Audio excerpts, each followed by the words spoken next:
Hi friends, welcome to Raga's kitchen. Friends, இன்றைக்கி வீடியோவில் colour chemical இதெல்லாம் எதுவுமே சேர்க்காமல் நம்ம வீட்டில் இருக்கக்கூடிய 3 பொருட்கள் வச்சு ரொம்ப சுலபமாக குழந்தைங்களுக்கு ரொம்ப பிடிச்ச ஜாம் எப்படி பண்ணலான்றதா ஃப்ரெண்ட்ஸ் பார்க்க போகிறோம். ரொம்ப ஈஸியாக செஞ்சிடலாங்க, நல்லா டேஸ்டியாகவும் இருக்கும். இன்றைக்கி நம்ம இந்த ஜாம் செய்கிறதுக்கு ஆப்பிள் பயன்படுத்த போகிறோங்க. நான் இன்றைக்கி 1/2 கிலோ அளவுக்கு ஆப்பிள் எடுத்திருக்கேன். இதை நல்லா கழுவிட்டு தோல் எடுத்துடலாம். மிக்ஸ்டு ஃப்ரூட்ஸ் வச்சு கூட நம்ம ஜாம் செய்யலாங்க. நம்ம இன்றைக்கி ஆப்பிளில் மட்டும் ஜாம் எப்படி பண்ணலான்றது பார்க்கலாம். தோல் எல்லாமே 3 ஆப்பிள்லையுமே நம்ம எடுத்துடலாம். இதில் இப்போ நம்ம கட் பண்ணி நடுவில் இருக்க விதையெல்லாம் எடுத்துட்டு சின்ன சின்ன பீசஸாக கட் பண்ணி எடுத்துக்கலாம். பாருங்கள், இந்த நடுவில் இருக்க இந்த விதை இதெல்லாம் எடுத்துருங்க. காம்பு இதெல்லாம் எடுத்துட்டு சின்ன சின்ன பீசஸாக கட் பண்ணிக்கோங்க. இதே மாதிரி எல்லா ஆப்பிள்லையுமே நம்ம கட் பண்ணி எடுத்துக்கலாம். பாருங்கள், இப்போ கட் பண்ணி வச்சாச்சு. இப்போது இது கூட கலருக்காக நம்ம சேர்க்க போகிறது பீட்ரூட் சேர்க்க போகிறோங்க. மீடியம் சைஸில் இருக்க பீட்ரூட் தோல் எடுத்துட்டு அதில் பாதி மட்டும் துருவி எடுத்து வச்சுருக்கேன். நல்லா பொடியாக துருவிக்கோங்க. இப்போ ஸ்டவ்வில் ஒரு பேன் வச்சுக்கலாங்க. இதில் நம்ம கட் பண்ணி வச்சுருக்க ஆப்பிளை போட்டுக்கலாம். கூடவே நம்ம துருவி வச்சுருக்க பீட்ரூட்டையும் சேர்த்துடலாம். ஆப்பிள் ரொம்ப சீக்கிரமாக வெந்துடும். பீட்ரூட் அவ்வளோ சீக்கிரம் வேகாது. அதனால் நம்ம துருவி எடுத்துக்கிட்டோம் அப்படின்னா நல்லா டேஸ்டியாக இருக்கும்.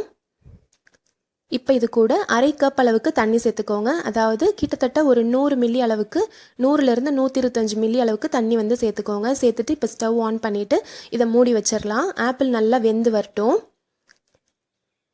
மீடியம் ஃப்ளேமில் வச்சு இதை நல்லா வேக வச்சுக்கலாங்க. ஒரு 3-4 நிமிஷம் கழித்து ஒரு தடவை இந்த மாதிரி நல்லா மிக்ஸ் பண்ணி விட்டுக்கோங்க. மீடியம் ஃப்ளேமில் சரியாக ஒரு 8 நிமிஷம் கிட்ட வெந்துச்சுன்னா சரியாக இருக்கும். இப்போ பாருங்கள், 8 நிமிஷம் கிட்ட இருக்குது. ஆப்பிள் எல்லாமே நல்லா வெந்துருச்சு. இந்த பீட்ரூட்டோடு சேர்ந்து இது எல்லாமே நல்ல ஒரு டார்க் ரெட் கலரில் ஆயிடுச்சு. அடியில் தண்ணி எதுவுமே இல்லை, நல்லா வெந்துருச்சு. இந்த அளவுக்கு நல்லா வெந்ததும் இப்போ நம்ம ஸ்டவ் ஆஃப் பண்ணிவிட்டு இதை இறக்கி வச்சிடலாம். இது பார்க்குறதுக்கே நம்மளுக்கு ஜாமுக்கு தேவையான கலர் இதிலே வந்துருச்சு பாருங்கள். இந்த அளவுக்கு நல்லா வெந்தால் போதுங்க. அடியில் தண்ணி எதுவும் இருக்கக்கூடாது. அந்த அளவுக்கு நல்லா வெந்ததும் இப்போ நம்ம இறக்கி வச்சிடலாம். இது கொஞ்சம் நல்லா சூடு ஆறட்டும். இது நல்லா சூடு ஆறினதும் இதை ஒரு மிக்ஸி ஜாரில் போட்டுக்கலாம். நான் இன்றைக்கி கரெக்டாக 1/2 கிலோ அளவுக்கு தாங்க ஆப்பிள் எடுத்திருக்கேன். அதுக்கு ஒரு மீடியம் சைஸில் பாதி பீட்ரூட் சேர்த்தா போதும். நீங்கள் அதிகமாக எடுக்கிறீங்கன்னா அதுக்கு தகுந்த மாதிரி நீங்கள் பீட்ரூட் கலருக்காக சேர்த்துக்கோங்க. இப்போ மிக்சியில் போட்டு இப்போ இதை மூடி நல்லா அரைச்சிக்கலாங்க. தண்ணி எதுவும் சேர்த்துட வேண்டாம். இதை நல்லா நைஸாக அரைச்சிக்கோங்க. பாருங்கள், நல்லா நைஸாக அரைச்சாச்சு.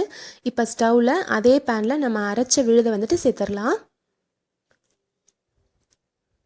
இப்போ அரைச்ச விழுதை சேர்த்துட்டு இது கூட 150 கிராம் அளவுக்கு சர்க்கரை சேர்த்துக்கிறேங்க. 1/2 கிலோ ஆப்பிளுக்கு 150 கிராம் சர்க்கரைன்றது கரெக்டாக இருக்கும். கிட்டத்தட்ட 3/4 கப் அளவுக்கு சர்க்கரை இது சேர்த்துட்டு இப்போ மீடியம் ஃப்ளேமில் வச்சு இதை நல்லா மிக்ஸ் பண்ணி கலந்து விட்டுக்கோங்க. இப்போ சர்க்கரை எல்லாமே இந்த விழுதோடு சேர்ந்து நல்லா கொதிக்கணும். இது கூட டேஸ்ட்டுக்காக ஒரு சிட்டிகை அளவுக்கு உப்பு சேர்த்துக்கலாங்க. இது சேர்க்கும்போது அந்த ஸ்வீட்னஸ் நல்லா எடுத்து கொடுக்கும். அதுக்காக நம்ம ஒரு சிட்டிகை உப்பு மட்டும் சேர்த்துடலாம். இந்த விழுதோடு சேர்ந்து ஃபஸ்ட்டு சர்க்கரை நல்லா கரையட்டும். பாருங்கள், இப்போ சர்க்கரை நல்லா கரைஞ்சிருச்சு. இந்த அளவுக்கு நல்லா லிக்விட் ஆயிடுச்சு. இது நல்லா கொதித்து நல்லா திக்காகணும். இப்போ பாருங்கள், நல்லா கொதிக்க ஆரம்பிச்சு சரியாக ஒரு 7 நிமிஷத்தில் பார்த்தீங்க அப்படின்னா மீடியம் ஃப்ளேமில் வச்சு ஒரு 7 நிமிஷத்துலேயே இந்த அளவுக்கு நல்லா திக்காயிருங்க. ஃபஸ்ட்டு நான் காமிச்சதுக்கும் இப்போ பாருங்கள், விழும்போது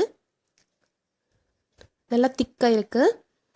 இந்த அளவுக்கு நம்மளுக்கு ஜாம் கன்சிஸ்டன்சி போதுமான்னு தெரியறதுக்கு ஒரு சின்ன பிளேட்டோ அல்லது கிண்ணமோ எடுத்துக்கோங்க. அதில் கொஞ்சமாக விட்டு இப்படி சைடில் சாய்ச்சிங்கன்னா கொஞ்சம் கூட அங்கேருந்து நகரக்கூடாது.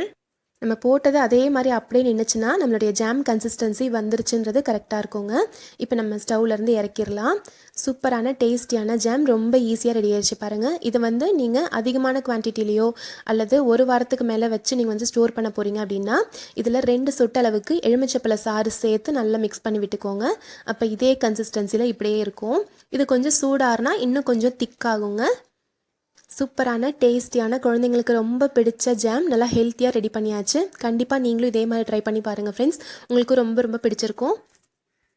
இது நம்ம நார்மலாக எப்பயுமே நம்ம கிசான் ஜாம்லாம் வாங்கும்போது எப்படி நம்ம ஸ்ப்ரெட் பண்ணுவோமோ அதே மாதிரி ரொம்ப ஈஸியாக ஸ்ப்ரெட் பண்ண வருங்க. நல்லா டேஸ்டியாகவும் இருக்கும். இப்போ நான் ஒரு ப்ரெட்டில் ஸ்ப்ரெட் பண்ணி காமிக்கிறேன் பாருங்கள். நம்ம சப்பாத்திக்கு இது மாதிரி நீங்கள் வந்து வச்சு கொடுத்தீங்க, தடவி கொடுத்தீங்க அப்படின்னா குழந்தைங்களாம் ரொம்ப விரும்பி சாப்பிட்ருவாங்க. ஈஸியான, டேஸ்டியான, ஹெல்த்தியான ஜாம் ரெடி பண்ணியாச்சு. இதே மாதிரி ட்ரை பண்ணி பார்த்துட்டு எப்படி வந்துச்சுன்ற சொல்லுங்கள் ஃப்ரெண்ட்ஸ்.